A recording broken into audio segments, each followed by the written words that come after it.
Wherever it is that you're at on the reclamation or the expression of your sexual allness, it is not other than your spiritual journey. It is a part of your spiritual journey.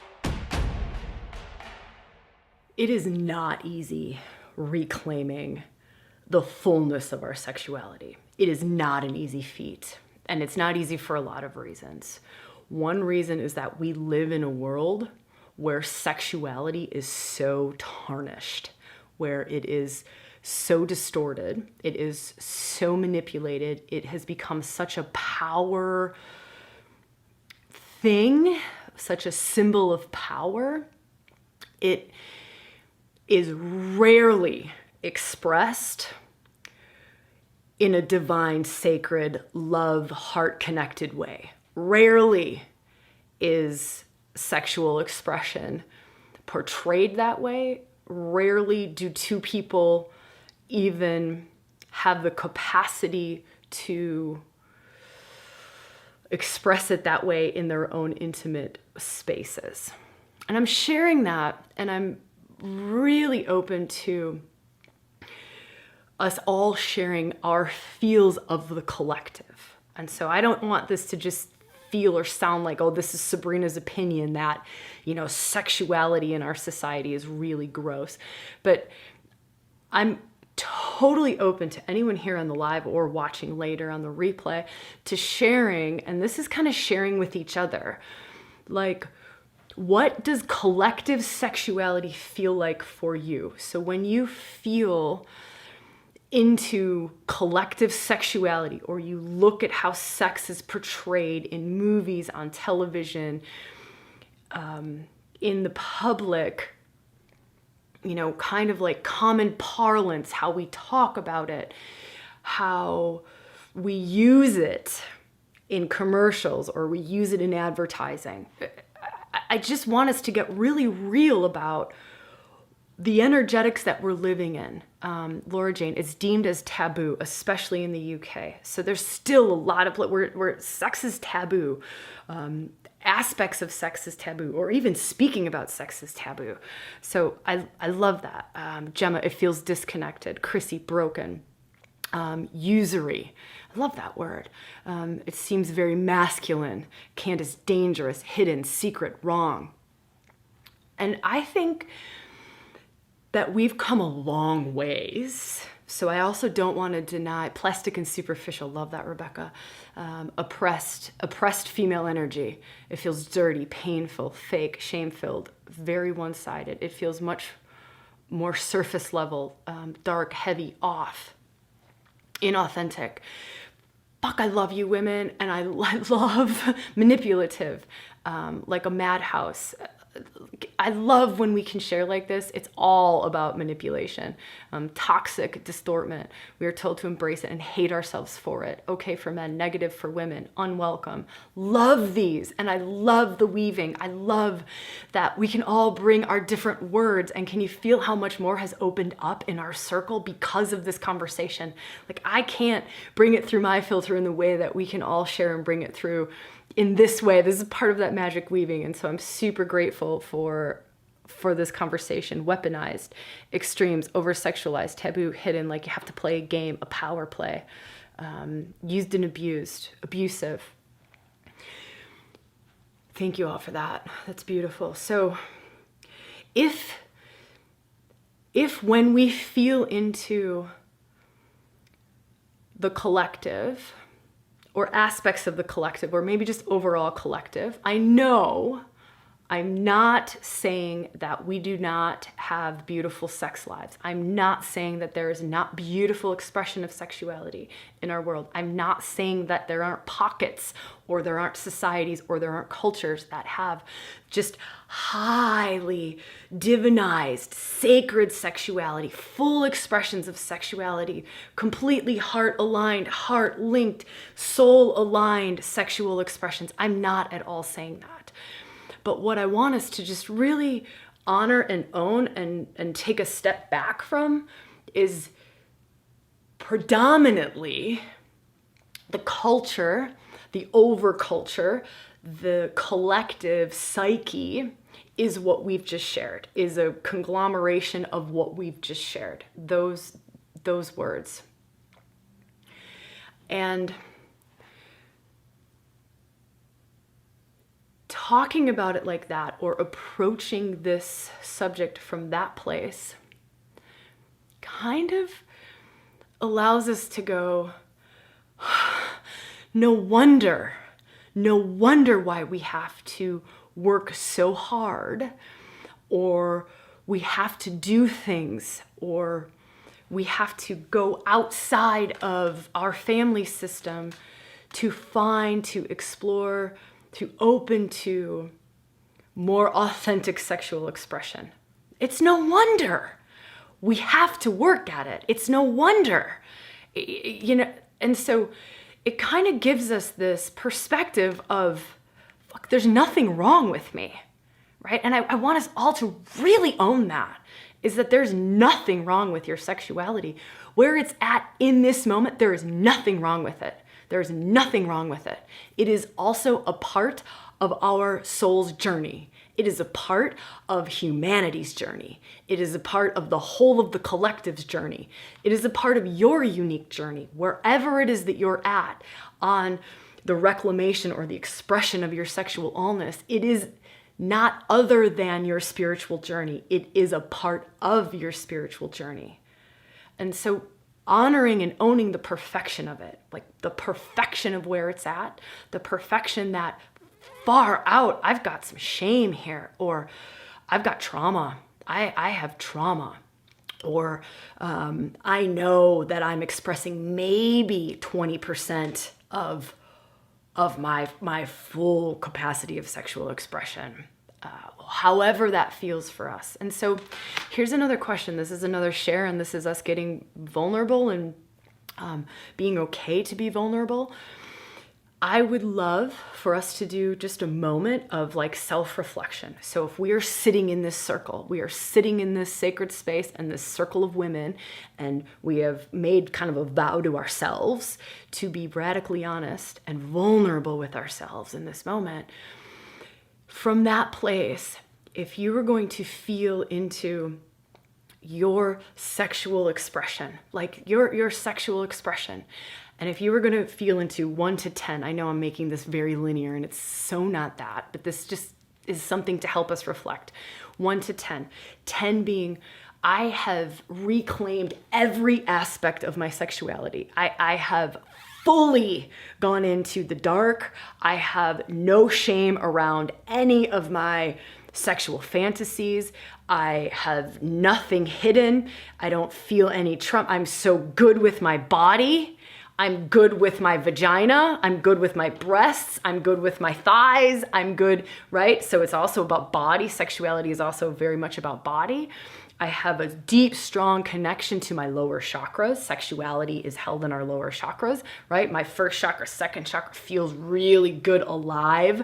My womb is alive. It's awake, right? I am able to experience pleasure in my body. This is a 10, so I'm giving us what a 10 is, right? I can experience pleasure in my body just like that, right? I have a pleasure switch, and I'm able to receive. I'm able to receive, and I'm able to open to pleasure. I'm able to experience that. That's a 10, right? So a 10 is I'm fully alive, fully expressing. And a 1 on the spectrum is I have completely switched off all of my sexuality. And now sexuality doesn't mean that you're expressing it via having sex with another being. Your sexuality can be expressed in a creative, artistic way. Your sexuality can be expressed in the way that you breathe air or the way that you walk through the woods. So this has nothing to do with the physical expression of it or how it manifests in the world. And so just because you're maybe celibate doesn't mean that you have not fully reclaimed your sexuality. Let's get very, very clear on that, right? Like there are some of the most mystical nuns who took vows of celibacy who were incredibly sexual women, like fully alive, fully awake to their sexuality. They just weren't sleeping with anybody, right? But it doesn't mean that they weren't fully alive and fully awake to it. And so on that scale of 1 to 10, 1 being like, I just can't go anywhere near that. That is shut off in me. I have shut off from like 3rd chakra down or 2nd chakra down. So on a scale of 1 to 10, just where would you say in this moment? I know this is super linear, but I would love for us to share. I know that sharing is such a gift to all of us. It is such a gift to all of us when we can witness other, and when we can see. So if you feel to, if you're here on the live or who are the nuns? Like, where's that nunnery? I want to get in on that nunnery. So I'm just going to read off some of these numbers. And thank you so much, women, for being just real, being honest, and this is also just about self. So just getting real with self. Like, what's your number in this moment? What's your number? 3, 3, 3, 4, 6, 3, 6, 2, 7, 7, 4. Oh, women, thank you all so much. Maria, I love that. I was about to say 6, but I keep getting a 3. Wow. 4, 5, 4, 6, 5. This is such beautiful, just really honoring and really witnessing all of your shares, really witnessing what it takes to go in and to feel. And the beautiful part, so this is kind of the beautiful part, like if it was like a 3 or 4, even if it was a 6, a 7, if it was a 2, if it's a 1, the beautiful part is to go, okay, there's that much more. And what would life be like when that much more is available to me? Like, even if you're 7, right? Like, all right, there's that much more. There's that much more for me to explore in myself. There's that much more to open to awaken to experience, to reclaim, to remember, whatever words are kind of bubbling up for you. There's that much more. And so instead of it feeling like, this is horrendous. The nuns were a 7 and I'm a 3. Like, no, like, how good is this? This is amazing. This is amazing. Imagine what sex will be like then. What creativity will be like then. What simply breathing and being alive will be like then. Our sexual, let me just get the words right for this. Oh, it's so funny because there are so many words that will bring us into something. Sex is just, it's like this, it's so loaded. It's so loaded. And we have so many ties and like things and triggers and da-da-da-da-da-da-da. Laura Ashley, what's your number?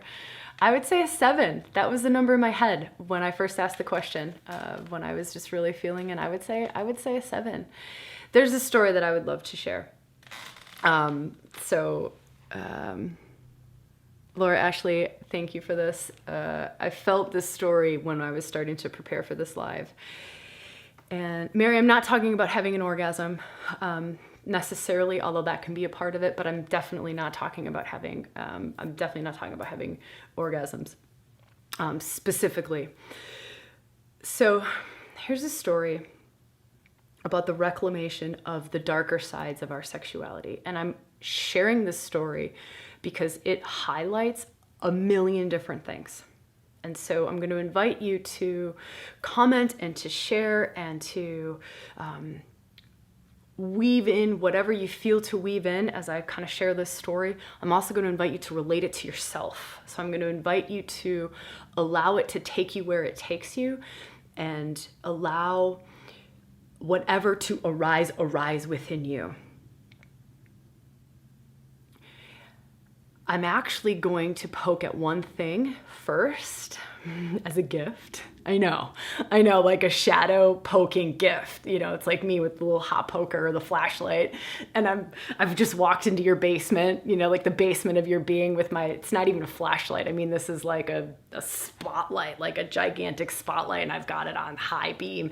And I've just walked into your basement of, you know, your underworld, your shadow world, and I've just turned the light switch on and it's just illuminated the dragons in the corner. So just imagine, right? I'm in the basement of your being and this is my gift to you, like, happy birthday. I'm going to illuminate the dragons in the sex corner. And so you can just kind of imagine, you're like, ah! Like the sex dragons in the corner are fully illuminated. You know, this is like skeletons in the closet on crack. You know, like this is to the next 1000th degree as the light is shining on all of the skeletons in the closet, on all of the dragons in the basement. And so your dragons are lit up. And I'm in that spotlight loving your dragons in a way that you're not capable of, because they're too personal. They're too personal. It's really hard for us to love our own dragons. It's really hard for us to love our own dragons, but other people can easily love our own dragons. Other people sometimes even think our dragons are funny. They're like, wow, that's a thing. Like, why are you embarrassed of that sexual desire? That's fucking awesome. And you're like, no, I don't want to have that one. I don't want to have that one. Please don't let that be the thing that turns me on. Please don't let that be the thing that I love, but that just is what I crave. And I'm so embarrassed that I love that, right? And so sometimes it's so hard for us, but I'm in the basement, full love, full acceptance, right? I'm kind of standing in like Pluto. So for those of you who've worked with Pluto energy or Hades energy, it's part of his gift. It's part of his gift, like part of the divine masculine's gift is can love the feminine aspects, the like desire aspects of us that we can't yet love. Like we have a hard time loving, we have shame around them, we have fear around them, we have pain around them, we have embarrassment around them.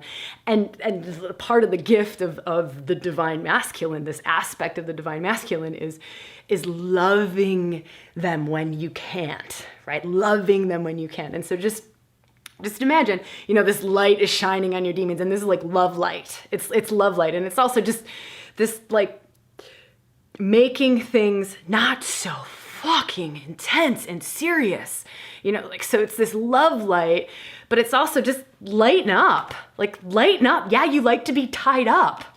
Who cares? Lighten up about that thing. Like, yeah, you like the dog watching while the bird flies over and there's two men and a strap-on. Who cares? Like, so I'm saying all of this because all of it is fucking welcome. Get the shit out of the basement. Get the shit out of the corner. Get it out of hiding. Do you know how much energy it takes to keep the basement door shut? How much energy you have to expend to keep a lid on it, to keep it locked away, to keep it hidden. It takes a lot of life force, a lot of energy on a daily basis, on a moment-to-moment basis, to keep it locked away, to keep it hidden. It takes a lot. Now imagine how much more life force energy you've got if you're not working hard to keep the lid on the basement, to keep the door shut. All right, so I'm in the basement. I'm shining this monstrous love light, lighten up light, love light, total acceptance, no judgment on I was gonna say demons in the basement. We can say demons, right? We all know that I'm not talking we're fine with that. I've just determined we're fine with that. The dragons, the demons, the skeletons, whatever we want to call it in the basement. And they're just lit up. They're lit up. Now feel into what got lit up. Like, what is it? What's the one that got lit up? And you don't have to share this. If you feel to share it, sister. Like, we are in safe space. That's not going anywhere other than our Facebook group. I'm not going to read those comments out loud. That is totally up to you. But feel and just be like, okay, like, wow, this is my thing. This This is the thing in the basement that Sabrina is shining a light on, and I want to fucking kill her for it because I am pissed off. I do not want anyone to see that. I do not want anyone to know that thing. I am totally embarrassed. I'm totally ashamed of that thing. And now your homework is to go tell your best girlfriend about it, or your lover, someone you can trust. That's your homework. Your homework is to do it, and to do it playfully. Do it playfully, like, hey buddy, that's what I call one of my best friends, buddy. Hey buddy, can we just share like our deepest, darkest sexual fantasies? This crazy fucking bitch in ReWilding has told me that like some of the best homework that I can do for the reclamation of the dark sexual aspects of myself is to actually talk about it, is to bring it up to the surface, and to do it in a lighthearted kind of a way. So can we just share like our deepest, darkest sexual fantasies with each other? And I promise I'm gonna hold space and totally like be in reverence to them, whatever, however weird it might be. And if you could just hold that space for me, that would be amazing. And I am telling you, the amount of freedom that comes when we can do that is astronomically huge. Astronomical, even if you never act that thing out. It's not always about acting them out. And in fact, a lot of times it's not about acting them out. Here's a secret someone told me once. And it's our deepest fantasy, our darkest fantasy, our most hidden sexual desire is linked to our relationship to the divine. It's a symbolic link to our relationship to the divine. And when that was shared with me, that hit me like a ton of bricks, because what I crave sexually is exactly what I crave spiritually. What lights me up sexually is exactly what lights me up spiritually. The way that I crave sex is the way that I crave God or the divine. Like the way, and so feel almost into the liberating aspect that is. That what if it's not even about sex? What if that's just a doorway, an avenue, a thing that allows you to see something deeper, bigger, vaster, wider, more expansive? What if? And so substitute the sexual fantasy and make it a spiritual fantasy.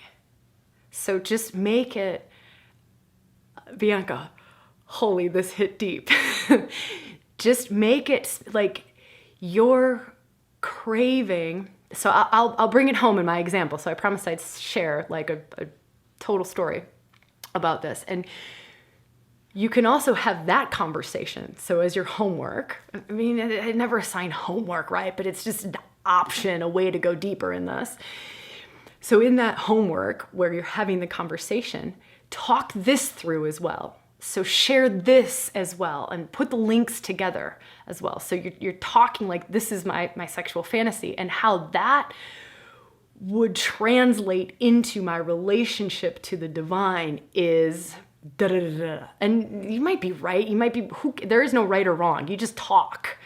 Or journal. You might journal if you're like, I'm not talking this yet. I'm not ready for that. Let me journal it. And so you just write it, and you write out, okay, yeah. And you can share it. Like if anyone feels to share anything in our Facebook community this week, you are so very welcome to. We're going to start holding space in our group a little bit deeper, a little bit more around like themes of each week. I'll talk more about that at the end. I want to keep us in this energy. I'm just going to read this comment. Wow, I've been in Life's Workshop with this over the past 2 years. Wow, you blew my mind with that. That shifts a lot, takes a lot of weight out of the demon. Yes! Ella, freaking out a bit. I see you, sister. I'm wrapping like super ton of love around you. Okay, so now I feel like that we've sort of been able to shine a light on self.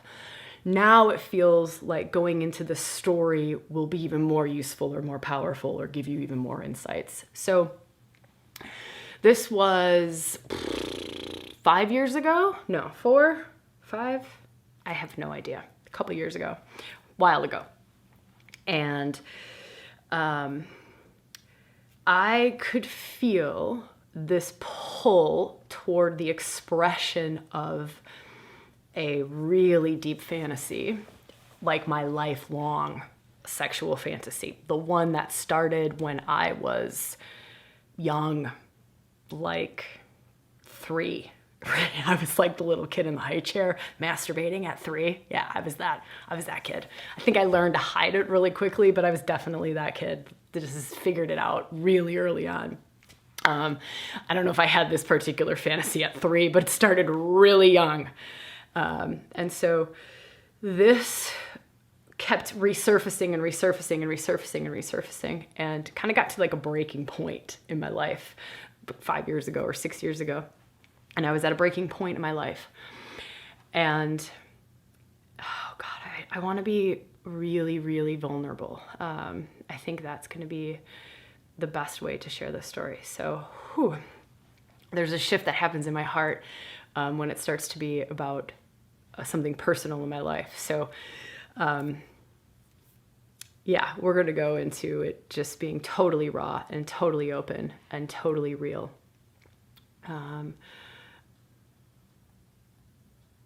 Yeah. Fuck, man. It's so funny to not use names or, because I'm such a personal person like that, and I just want you all to know everything because I think it might help. So I'm going to really try to not use names, and I love all of your hearts, and I can feel our circle just being super beautiful and super supportive around this. So a couple years ago, I was in a relationship, and there was a sexual expression that I had to have. It was a part of my awakening. It was a part of what I needed to experience, and like I had to express this. I had to explore this. It was a part of my seeking path.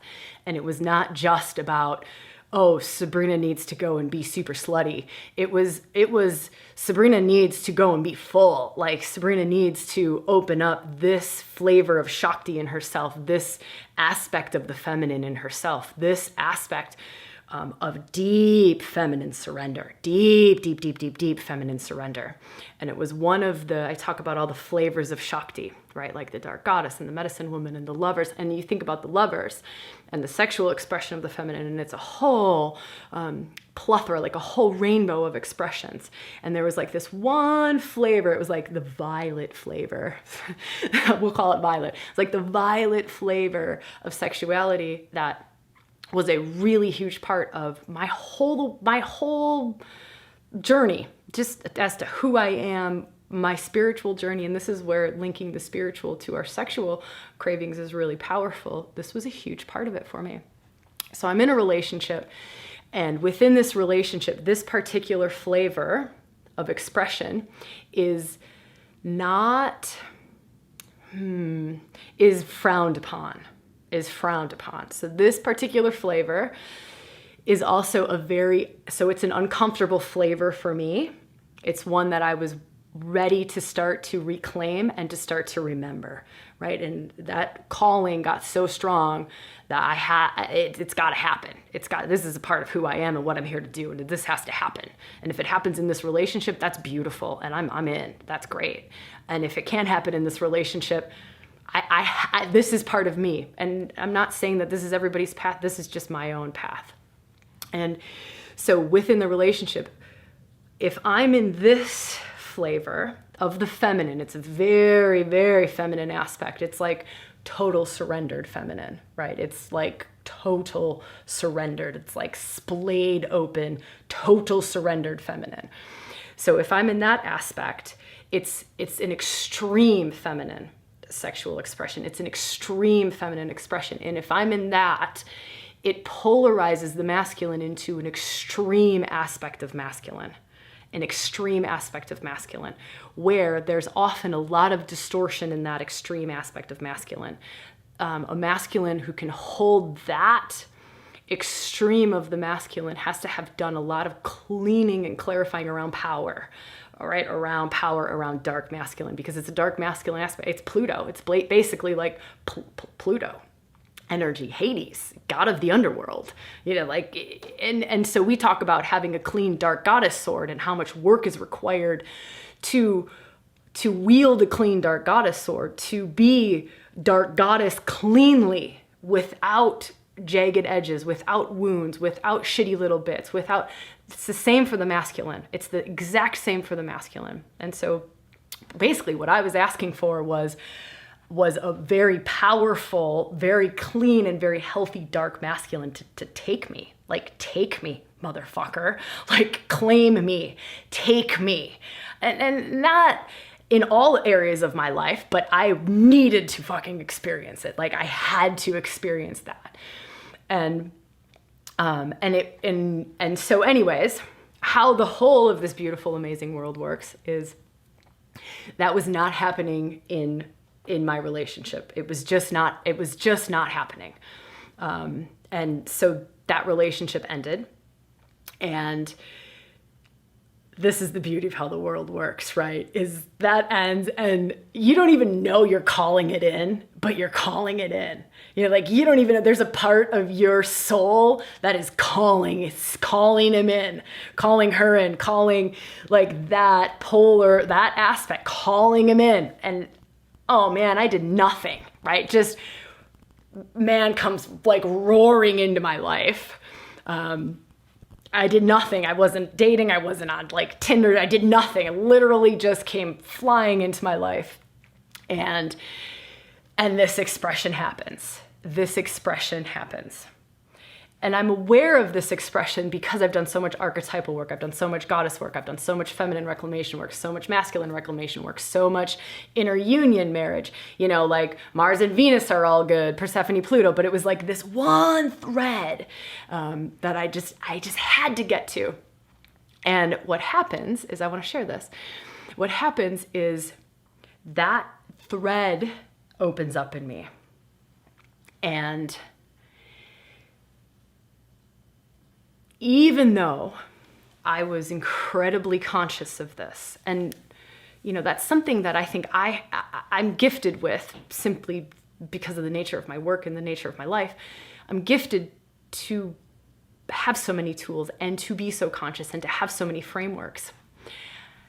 But here's the kicker, and this is what I really want to share with you, is even though I knew what was going on, it sent me into terror and panic and shame and guilt and embarrassment. Weeks and weeks of absolute on the floor, guttural wailing, embarrassed.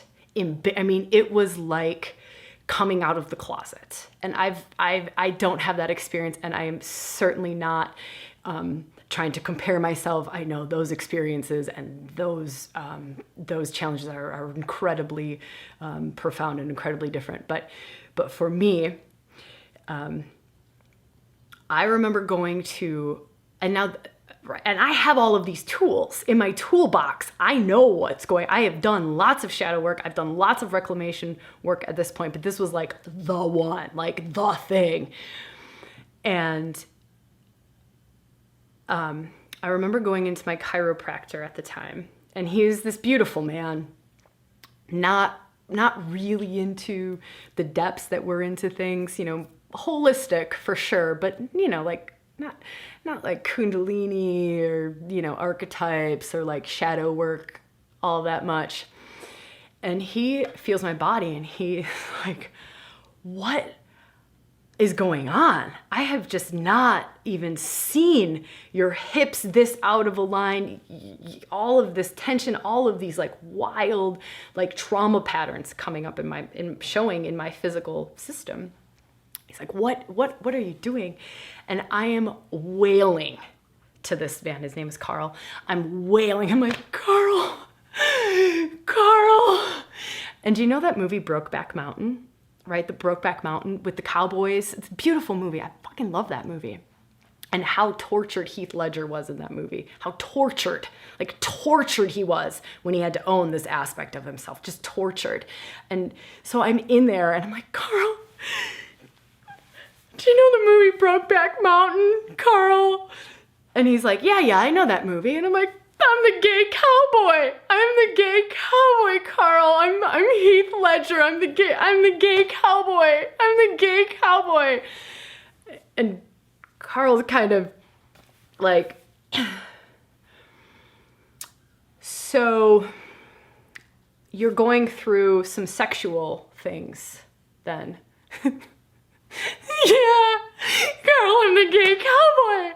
I'm so embarrassed. I'm so shameful. I can't believe this is me. I don't want to be the gay cowboy. I don't want to be this. I hate being this. I don't want to be this.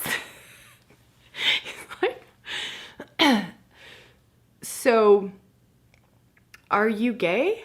That was Carl's question. Valid question. Very valid question. I look at him like he's an idiot. No, Carl, I'm not gay, but I'm the gay cowboy. I'm not. That's worse. This is worse than being gay. And of course, I'm a drama queen, right? Like just dramatic event. This is way worse. And that was legitimately my experience of that, of the reclamation of what for me was the deepest, most forbidden aspect of my sexuality. It was the most hidden, it was the darkest, it was the one that I was so embarrassed to tell anyone about, so ashamed of telling anyone about. But the gift, so there was a lot of gifts. One of the gifts, Rebecca, God bless Carl. So, yeah, God bless Carl, I agree. And he then asked me, he suggested that I find someone to talk to. That was, bless Carl. He's like, do you have someone to talk to, Sabrina? I was like, I have a lot of friends, Carl. I have a lot of friends. I'm okay. Just can you fix my body? So, a couple of things in here.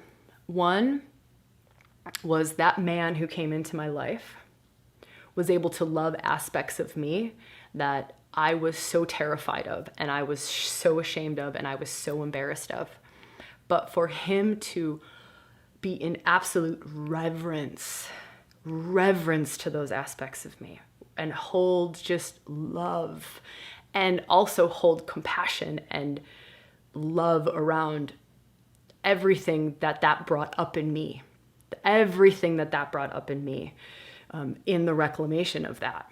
But through my tantrums, through my emotions, through my like everything that was going on for me, like this beautiful, amazing masculine gift to almost like pierce right through that with love and reverence, like love and reverence to pierce through all of my shit, which is all valid, by the way. So all of those, that all needed to happen. That's just clearing, that's just releasing. So if that's happened to you before or does happen to you in the future, there's nothing wrong with any of that, right? It's part of it. But part of the masculine gift is to pierce through that with love and reverence to the part that you are having a hell of a time loving, the part that you are having a hell of a time accepting, right?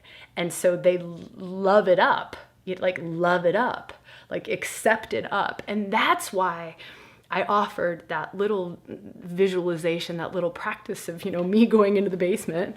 I have a really great divine masculine, by the way. I love being Shiva. And I have a lot of practice with it. I'm probably better than most men at being Shiva. And so that's why it was me and not someone else, because I think I'm pretty good with the spotlight. So I'm, like that practice of me in the basement with the spotlight, shining the light with like love in those places and absolute like reverence to that desire, that craving, that vision, that fantasy, that whatever that thing is that you can't love, like let me love it. Let me love it. Let the circle love it. Let me love it. Let the divine masculine love it. Whoever, let the light love it. Let the spotlight, the love light love it. It doesn't always have to come through a person. Like for me, that experience came through another human being, gifted me that, but it doesn't have to come through another person by any means. By any means. That's just what my experience of it was.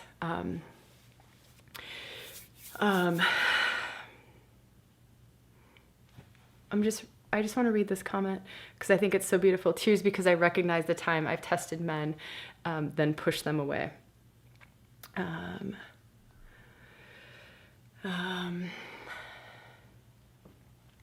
Let me feel what else will serve in this moment. I know we've only got a few minutes left together.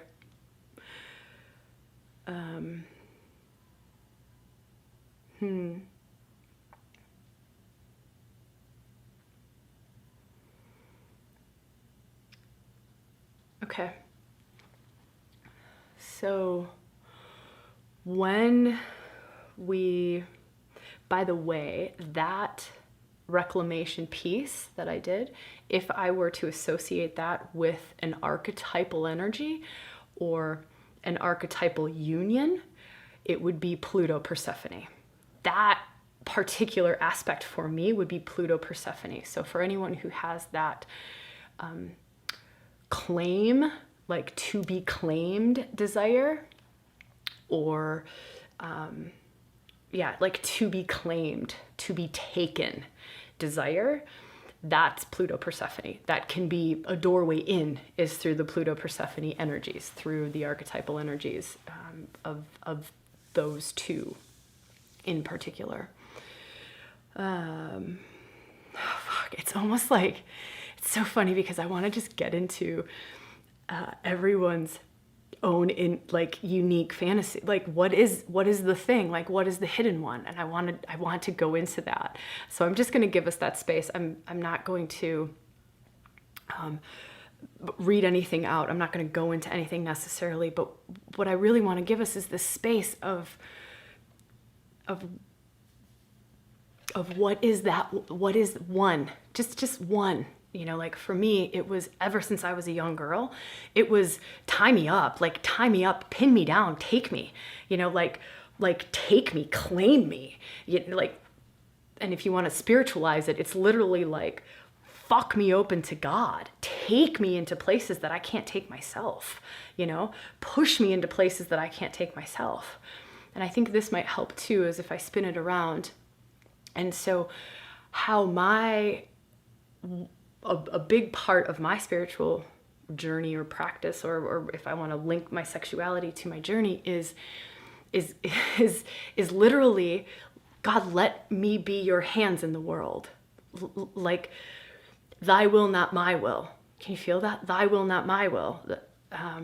These are my prayers. These are my prayers every day. Like, let me be your hands in the world. Thy will, not my will. Where are you asking me to go?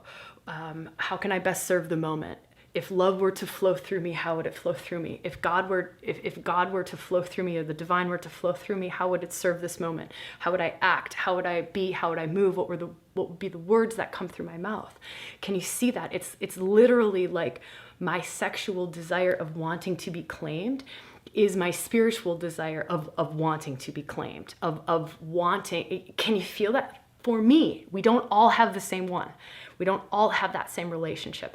We definitely do not all have that same relationship. But for me, that is how it translated. That is how it translated for me. Now, for some of us, it'll be the flip side. So that's very much like the feminine. It's very much the feminine expression. So if we were just going to get like super simplistic about this,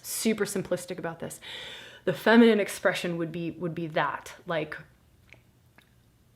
I won't go into it more. The masculine expression is kind of what that man who showed up in my life was able to gift me with, which was, let me penetrate her open.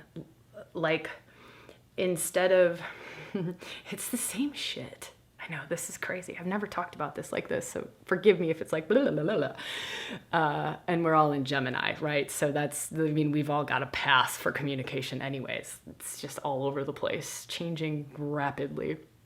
But it's all the same. It's all the same. It's just how does it come in to us pretty much. And so if I were a masculine being,